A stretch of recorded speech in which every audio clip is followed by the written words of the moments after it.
and welcome to another episode of FooBar. Today we start a new series. Yay! I want to start talking a little bit about analytics. We talk a lot about machine learning, but if you want to do machine learning, you need data. And what is the best way to collect that data and work with that data? With serverless components. So let's look in this series about what you need, which services, how you can get started with. I will show you a lot of those things. And because this is the first video on this series, in the comments, I'm reading you. I'm looking for what are your challenges, what kind of things you would like me to show, which services you have tried but you don't understand. Just let me know in the comments. I'm watching you. So this first video, we are going to talk about Kinesis. And Kinesis offers a lot of services and a lot of things inside. So in this video, we just go through an introduction of what is Kinesis and how we can get started with it. So let's get started. So Kinesis, as I said, is a family of services and it's great for real-time big data. So it offers a lot of services within the family, but the biggest characteristics of Kinesis is its ingestion capability.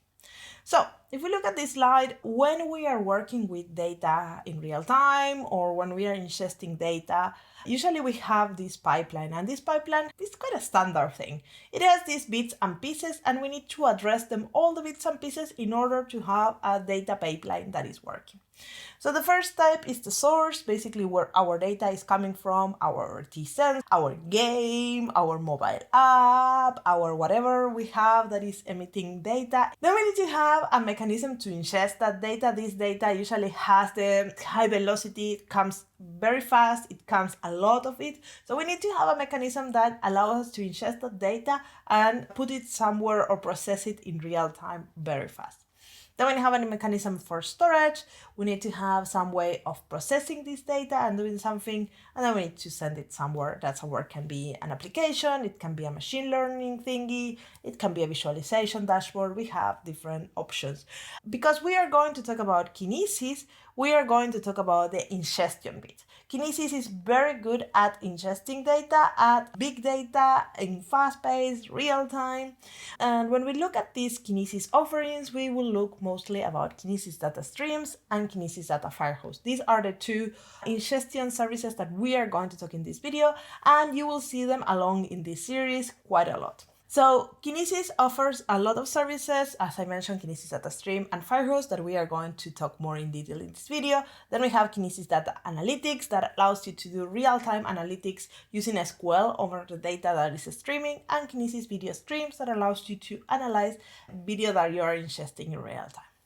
But we are not getting in there in this series. Let's start looking at Kinesis Data Stream a little bit more in detail. So Kinesis Data Streams takes the data that is produced by the source and then ingests them into shards. So that's an important concept for Kinesis. And then the different consumers will read from those shards. And those consumers can be instance, it can be Kinesis Firehose and Kinesis Data Analytics, it can be a Spark, or it can be a Lambda function. And then you do things and you continue your pipeline.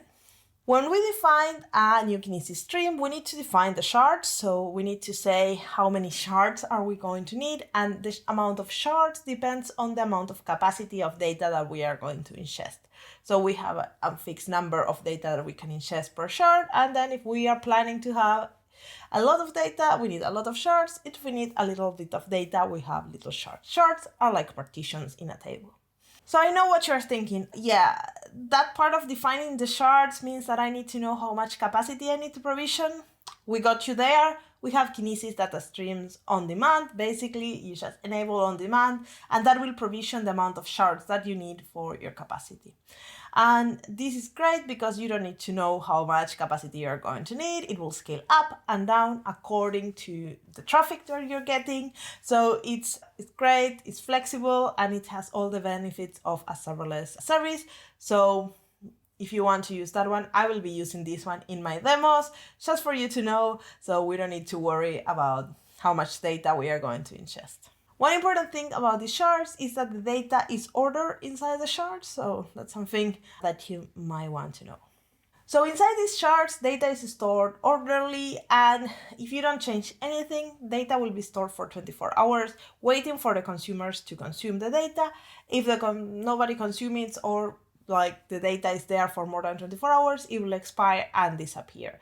You can extend that a period of time of retention up to 1 year, but you need to remember the longer you retain the data, the more expensive this service will cost, because this is not a database. So it's good to be able to store the data and keep it there for a while just in case something fails, but there's cheaper ways to store the data for the sake of persistence, so have that in mind.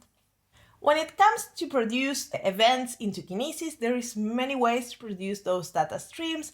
You can use libraries and use the Kinesis library producer, or I will be showing you how you can use the AWS SDK and Amplify to send events to Kinesis. You can use different services integration like IoT, CloudWatch, Event Bridge.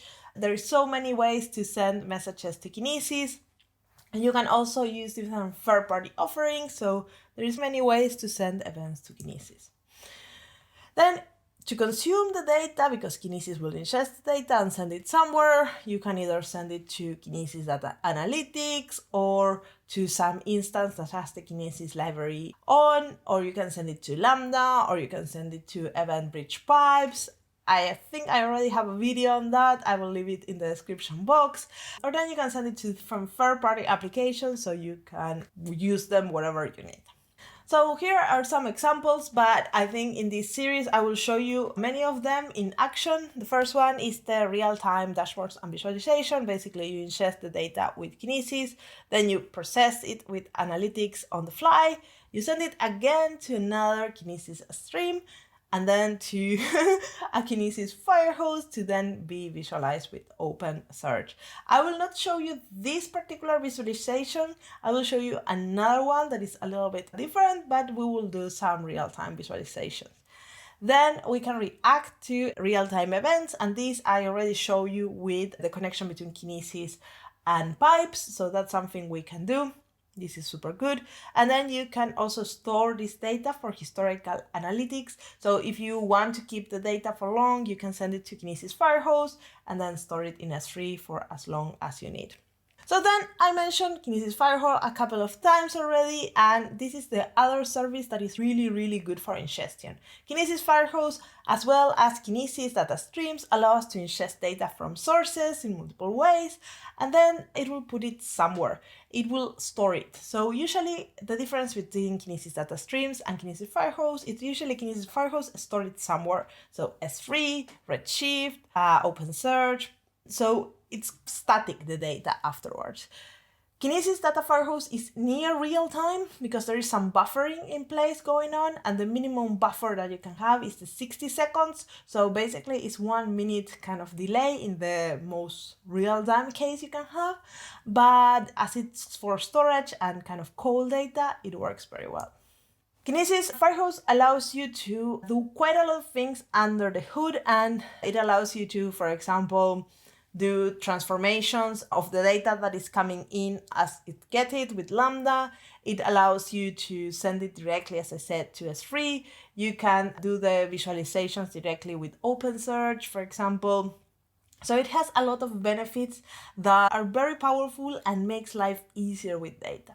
So I mentioned that we have the data transformation with Lambda, and this is super powerful. Basically, Kinesis Firehose will, as soon as it's receiving the events, will buffer them together, will group them together and send them as an array of events, of records to Lambda.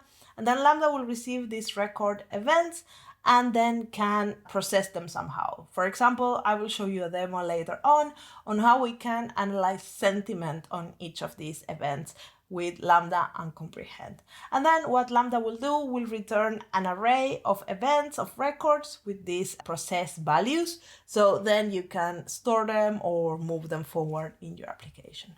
So in this way, you can enrich and filter the data while the data is streaming. So basically, as the data is coming in, you can start transforming your data and it's very powerful, and then you can do analytics on top of that data.